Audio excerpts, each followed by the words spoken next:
मैं leit jingiathoh तुम शादी में जाओगे?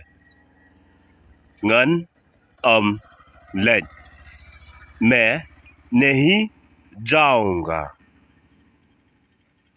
Mem qua bam do तुम मांस खाना नहीं चाहता है.